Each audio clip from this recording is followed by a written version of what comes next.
My sunflowers, this is episode 6 of your brush up in 9 days series and आज हम लोग बात कर रहे हैं one of the most important chapters की, दैट इज बंगाल स्कूल। देखो पूरे सिलेबस में आपके 3 चैप्टर्स ऐसे हैं जो कि इंपॉर्टेंस होल्ड करते हैं आपके 6 नंबर के क्वेश्चंस के लिए। फर्स्ट वन इज आपका राजस्थानी स्कूल, सेकंड इज आपका मुगल स्कूल, थर्ड इज आपका बंगाल स्कूल। बंगाल स्कूल में से जब भी आपको कोई क्वेश्चन आता है वो मोस्टली इस तरीके से आता है कि आप बंगाल स्कूल के आर्टिस्ट का और इंडियन नेशनल फ्लैग के आर्टिस्ट का, मतलब ऐसे डायरेक्टली नहीं पूछते Indian national flag, but artist का क्या रोल रहता है, तो वो चीज़ आपको पता होनी चाहिए। एंड घबराओ नहीं कि क्या लेकर के आओगे, वो मैं आपको प्रॉपर पूरा का पूरा आंसर जो है वो प्रोवाइड कर देने वाली हूँ। सबसे पहली चीज़ आप इंपॉर्टेंट पॉइंट जानो, तो ये सारे इंपॉर्टेंट पॉइंट्स हैं जो आपको पता होने चाहिए। अबेंद्रनाथ टैगोर का क्या रोल था, वॉश एंड टेम्परा टेक्निक से हम क्या समझते हैं, वो कितने कितने पेंटिंग्स को मिला करके बनाई जाती है, नेशनल फ्लैग और बंगाल स्कूल का जो मिक्सचर है वो मैं प्रोवाइड कर रही हूँ उसका स्क्रीनशॉट। तब से उसके बाद काल भवन जो है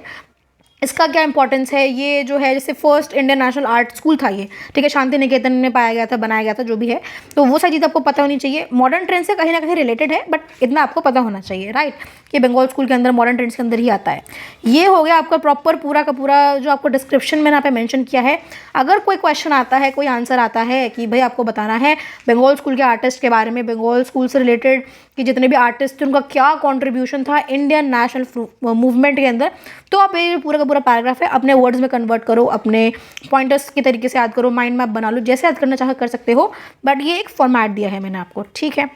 ओके अब नेक्स्ट आते हैं हम लोग इसके पेंटिंग्स के ऊपर। पेंटिंग्स में आपकी जो 2 पेंटिंग्स सबसे ऊपर मेंशन्ड है, जर्नीज एंड और शिवा एंड सती, बहुत इंपॉर्टेंट है, आपको अच्छे से बाय हार्ट याद होनी चाहिए, स्पेशली जर्नीज एंड तो होनी ही चाहिए, ठीक है, कुछ भी मत करो बट जर्नीज एंड तो अच्छे से कर लेना, ठीक है। शिवा एंड सती भी अच्छे से कर लेना, उसके हिंट्स आपको यहाँ पे मैं सारे दे रखे हैं। जर्नीज एंड के लिए ना बहुत ही एक स्पेसिफिक लाइन जो है, जो फर्स्ट लाइन है हिंट की, the creation of mystic and mellow style by using gloomy colouring, diffuse light, background,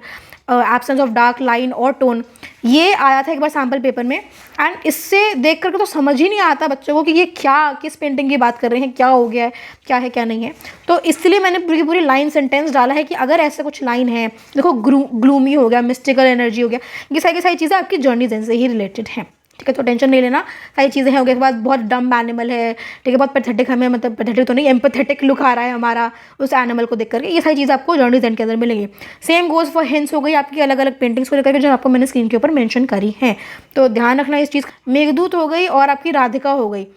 ठीक है, तो ये दोनों की दोनों पेंटिंग्स हैं, इनका ध्यान रखना कि पढ़ के चले जाओ, ठीक है। एक आइडिया लाइक पिक्चर देखोगे तो आप आइडिया खुद ब खुद बना सकते हो, बाकी मोस्ट इंपॉर्टेंट आपकी जर्नीज एंड ही होती है। And Shiva and Sati, stay tuned for episode number 7, that is आपका modern trends in Indian art.